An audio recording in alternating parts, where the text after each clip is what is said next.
안녕하세요. 오두막 이야기 17번째입니다. 5분의 책 2권 막 읽어주는 목사. 일반 서적이 질문하고 신앙 서적이 대답하는 시간입니다. 오늘 소개하는 일반 서적은 EBS에서 출간한 신과 다윈의 시대라고 하는 책입니다. 이 책에 쓰여진 목적에 대해서 간략하게 아주 잘 설명하고 있습니다. 진화론을 믿으면 신의 존재를 부정하는 것은 아닌가? 신을 믿으면 진화론을 부정해야 하는 것은 아닌가? 누구나 한 번쯤은 생각해본 문제가 아닐까 생각된다. 이렇게 진화론과 그리고 창조론 그리고 무신론자와 유신론자의 얘기를 잘 인문서처럼 정리해놓은 책입니다. 좀 아쉬운 것은 창조과학의 아버지라고 하는 헨리 모리슨의 이야기가 배제되고 그리고 직접적으로 리차드 도킨슨과 그리고 앨리스턴 맥그레스에 대한 이야기로 진행이 돼서 좀 아쉬운 부분이 있지만 그래도 오늘 이 책에 쓰여져 있는 부분을 몇 가지 한번 읽어드리기를 원합니다. 만들어진 신의 첫 장을 펴면 135페이지 미국 소설가 로버트 퍼시가 쓴 말이 적혀있다. 누군가 망상에 시달리면 정신 이상이라고 한다. 그러나 다수가 망상에 걸리면 종교라고 한다. 리차드 도킨슨은 신은 인류가 만들어낸 망상이며 과감하게 신을 부정할 필요가 있다. 이 책 안에는 리차드 도킨슨의 이야기들 참 많이 다루고 있습니다. 이기적 유전자, 그 눈먼 시계공, 그리고 20년 뒤의 속편인 바로 만들어진 신 이야기를 잘 소개하고 있습니다. 참 재미있는 것은 이 안에 같은 대학의 생물학을 전공했던 오늘 앨리스턴 맥그리스가 잘 논박하고 있는 이야기들이 있는데요. 사실 이 책보다 더 제게 무신론과 유신론, 진화론과 창조론 이야기를 아주 명쾌하게 써준 책이 있습니다. 그것은 오늘 신앙서적으로 소개하는 프란시스 콜린스의 신의 언어입니다. 이분은 이기적 유전자를 통해서 인간은 아주 단순히 유전자를 통해 기계적으로 진화한다라고 하는 리차드 도킨슨의 이야기를 반박할 수 있는 권위자입니다. 왜 그럴까요? 이분은 바로 인간의 그 유전자 지도를 처음으로 만드신 분이시기 때문에 그렇습니다. 그는 그것을 완성한 다음에 클린턴 대통령이 이것이 하나님이 우리에게 준 선물이다, 언어이다라고 얘기할 때에 그것을 그 발표할 당시 과학자의 눈을 보던 그 몇몇 스태프들이 좀 걱정스러운 얼굴 볼 때 이렇게 이야기하고 있습니다.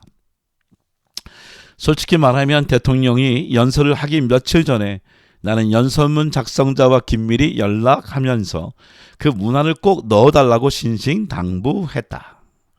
지금까지 오직 하나님만이 알고 있던 우리 몸의 설계도를 처음으로 우리가 직접 들여다보았다는 사실에 저는 겸허함과 경외함을 느낍니다.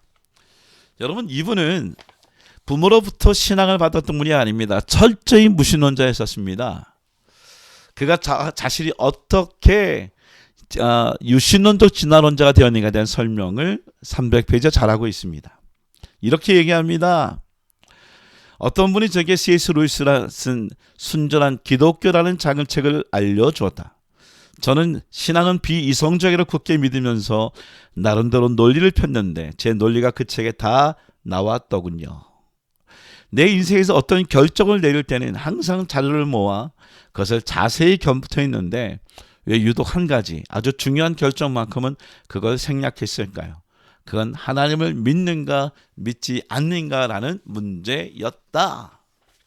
멋지지 않습니까? 그분은 페이지 167페이지 이런 말을 쓰고 있습니다. 이보다 더 단호한 말은 리차드 도킨슨에서 흘러나왔다.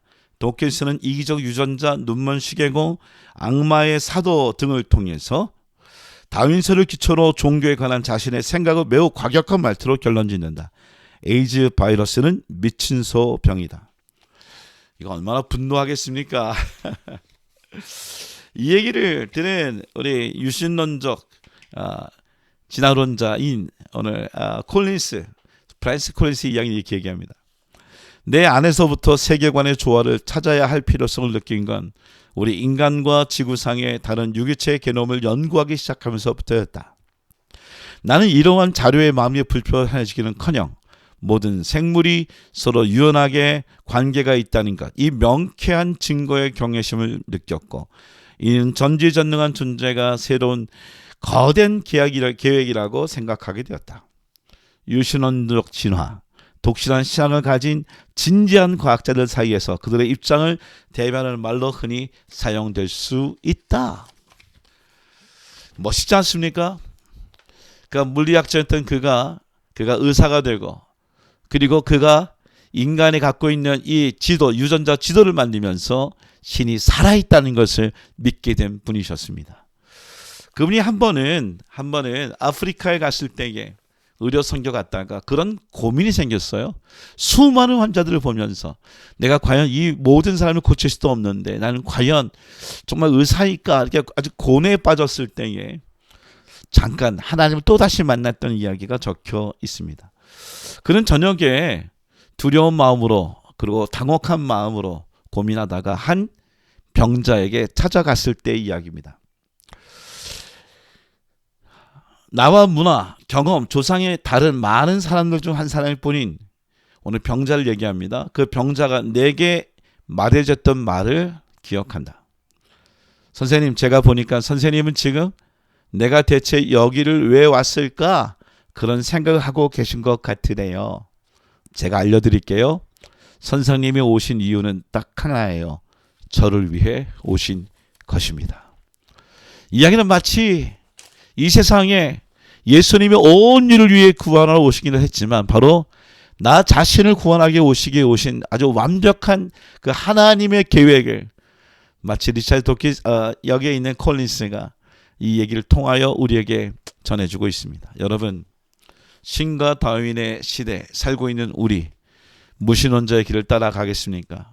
아니면 신의 언어를 쓴 프란시스 콜린스처럼 그는 과학자였었고 또 진화론자였었고 그리고 무신론자였었지만 도리어 오늘 과학을 보면 볼수록 창조주 하나님이 계신 것을 고백하는 그렇게 진화론자, 유신론자 또는 유신론자 진화론자로 살아가시겠습니까?